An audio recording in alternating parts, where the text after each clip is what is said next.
बिस्मिल्लाहिर्रहमानिर्रहीम। अस्सलाम वालेकुम। मैं हूं शफकत अली और आज हमारे साथ मौजूद हैं लाहौर से international astrologist advocate M A Shahzad Khan Sahab. और वैसे तो एस्ट्रोलॉजी के ऊपर ये अथॉरिटी हैं, लेकिन इसके साथ साथ पाकिस्तान के सियासी हालात पर भी बड़ा शानदार तज्जिया देते हैं। सर, बहुत शुक्रिया आपके वक्त का। जी बिस्मिल्लाह, जी बिस्मिल्लाह, अस्सलाम वालेकुम। वालेकुम अस्सलाम।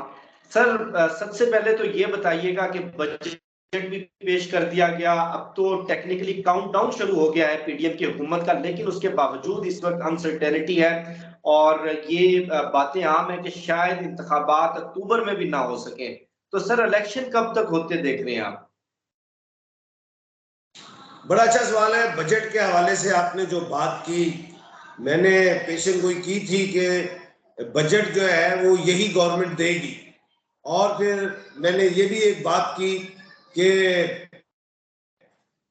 बजट देने के बाद आईएमएफ के हाथों थोड़ी हमारी मुश्किलात में इजाफा होगा, और जो कि आपको नजर आ रहा है अभी मजीद भी हो सकता है। अच्छा, एक बात मैंने और भी की थी कोई 2-3 महीने पहले, कि कभी ऐसा नहीं हुआ कि आईएमएफ हमें पैसे ना दे, वो दे देती है।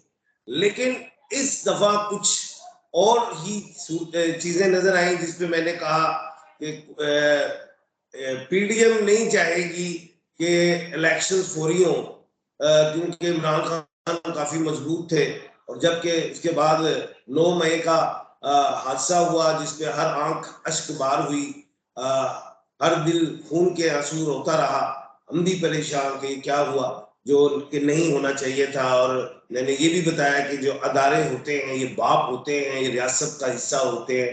तो खैर ये बातें ही, उसके बाद चेंजिंग आई, मामला खराब हुए, खान साहब उलझनों में गए। अभी जो करंटली सिचुएशन है, मैंने एक बात बड़ी की थी और बड़ी करता रहा हूँ 6 महीने से रेगुलर, कि इमरान खान साहब किसी महीनों के चक्कर में ना फंसे, जुलाई अगस्त सितंबर के चक्कर में ना फंसे। अगस्त supreme court, apex supreme court के पास ऑलरेडी ये मामला आ गया है, क्योंकि 14 मई वाला जो इलेक्शन है वो इसलिए रोका गया था, उस पर डेट्स आ रही थी जो कि मैंने पेशन गोई की थी कि डेट्स पड़ेंगी, वो इसलिए कि मुज़ाकरात हो रहे हैं। और जब मुज़ाकरात की मैंने बात की तो मैंने कहा था जब फौरी अक्टूबर भी हुकूमत कह दी तो मान लो, और ताकि अगस्त सुप्रीम कोर्ट के सामने हुकूमत और इमरान खान पेश हो और वो साइन हो जाए। लेकिन वो मुज़ाकरात में वो चीज नहीं रही। अब मौजूदा ये है, मैंने एक पेशन कोई और करने लगा हूं कि पंजाब में नून लीग और तहरीक इस्तेहकाम का जब शेक हैंड हो जाएगा तो ये देखेंगे कि हमारे वोटर्स की पोजीशन क्या है। और क्योंकि मेरी ये पेशन गोई है जो मैं कर रहा हूं रेगुलर, कि अब जो इलेक्शन होगा वो लीडरान और वोटर्स का होगा, कैंडिडेट्स की इसमें वैल्यू नहीं होगी। अब शेक हैंड जो मैं देखता हूं, जो मैं प्रिडिक्शन करता हूं, वो तहरीक इस्तेहकाम और इसका नून लीग का होगा, जिसके बाद ओपोजिशन को समझेंगे नवाज शरीफ साहब सितंबर टू अक्टूबर तशरीफ ला सकते हैं। अगर उनके पाकिस्तान, अब ये अगर वाली बात दूसरा जैसा बता रहा हूं, आपको वोटर्स ना मिले, क्योंकि हमारे मुल्क में तो हम तो माशाल्लाह अल्हम्दुलिल्लाह न्यूक्लियर पावर भी है, सारे मामला, लेकिन वोट हमारा पर्ची पर डलता है। अगर पर्ची भी पूरी नहीं होती, वोटर भी नहीं मिलता, तो इलेक्शन जनाब आपके पास सिर्फ 2 ही रास्ते भागने के लिए। पेशन को ही दे रहा हूं मैं, अल्लाह ना करे, अल्लाह ना करे, दफा ना करे, आइन में है कि अगर आप खुदा ना खास्ता माशी इमरजेंसी में या किसी और हवाले से इमरजेंसी में जाते हैं तो 6 महीने साल इलेक्शन आगे ले जाएंगे। और दूसरी चीज वो ये होगी कि आप एक और कार्ड खेल सकते हैं, वो मुझे पता है, वो बता देता हूं, कि मर्दमशुमारी वाला 2 कार्ड होंगे। बाकी आइन और कानून में यही है कि एक दिन पहले भी अगर असेंबली टूटी, खत्म हुई तो इलेक्शन नवंबर में, तो मैं पेशन कोई करता हूं कि एक दिन पहले टूटेगी, खत्म होगी और इलेक्शन नवंबर में जाएंगे। और दूसरी बात वो ये है कि भागने के लिए वो मैंने आपको रास्ता दे दिया। एक और पेशेंट कोई देने लगा हूं, जैसे इधर तहरीके इस्तेहकाम और साथ ही नून लीग का गठजोड़ हो जाता है तो पीपल्स पार्टी और पीटीआई का होगा शेयर हैंड। ये आपको पेशेंट कोई दे रहे हैं। और एक और बात बताऊं, बहुत से लोग सवाल कर रहे हैं कि पीटीआई कालादम होती है कि नहीं, तो पेशेंट कोई है कि कालादम नहीं हो रही सड़िया।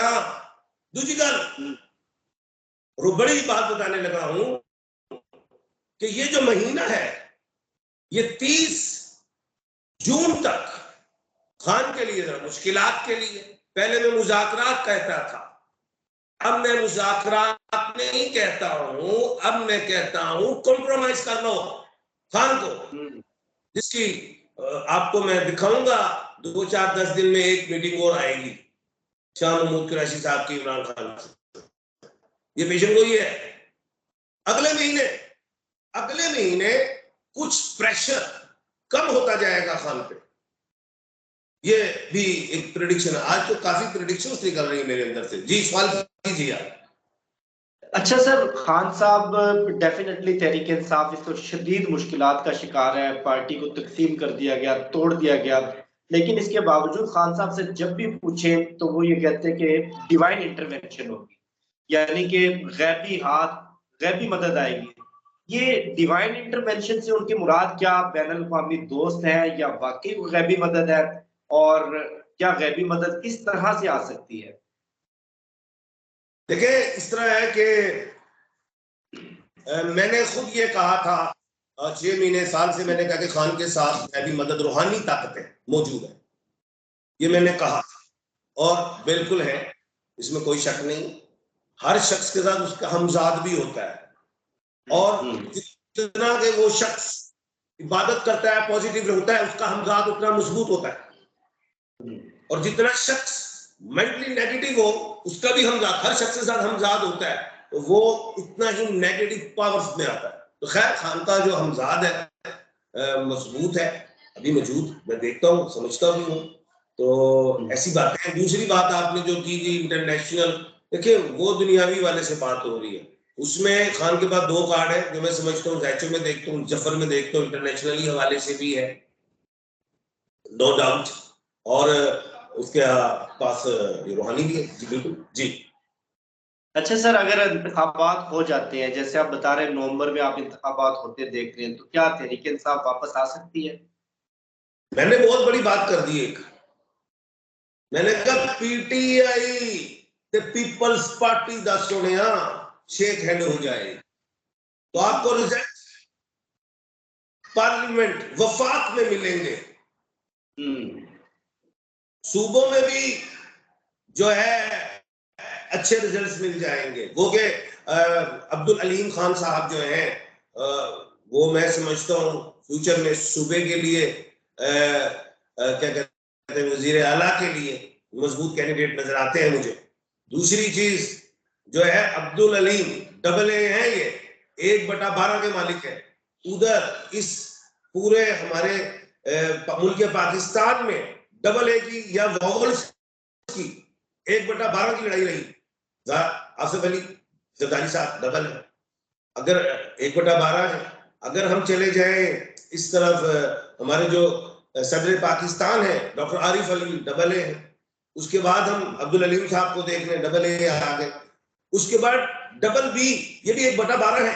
SS, BB is Bilawal Bhutto, SS is Shahbaz Sharif sahab 1/12 है। और हमारे honourable chief justice of Pakistan जो है वो भी 1/12 है, उमर अता II है। अच्छा, उसके साथ इमरान अहमद वोवल में 1/12। लड़ाई हमारी 1/12 में चल रही है। 1/4, 1/6, 1/8 ये मुझे फ्यूचर में मजबूत दिखाई नहीं देते। जैसे 1/4 में जनाब मोहतरम नवाज शरीफ साहब हैं, जनाब मोहतरमा मरियम नवाज साहबा हैं, ये इन भट्टों के हैं। लेकिन खिते में भी अगर मैं देखूं तो 1/12 ही जीता। अगर तुर्की में देखें जो प्रेसिडेंट बने रजब तैयब उर्दोगान, ये 1/12 है, तो खिते में हमारे मुल्क में 1/12 ही आएगा, मैं देख रहा हूं जी। अच्छा सर, आपसे आखिरी सवाल, क्या आइंदा जो इंतखाबात के बाद पाकिस्तान में सियासी मंजरनामा बनेगा, चूंकि पार्लिमानी निज़ाम, हमारा जमहूरी निज़ाम बिल्कुल नाकाम हो चुका है, क्या सदारती निज़ाम आप देख रहे हैं? बड़ा अच्छा सवाल है। मैं कानूनदान भी हूँ, मुझे मौजूदा आइंदा आने वाले टाइम में सदारती निज़ाम नजर नहीं आ रहा। आइंदा आने वाला टाइम से ये मुराद नहीं कि 10 साल कह रहा हूँ, मौजूदा हालात में सदारती निज़ाम नजर नहीं आता। बहुत शुक्रिया सर, बहुत शुक्रिया आपके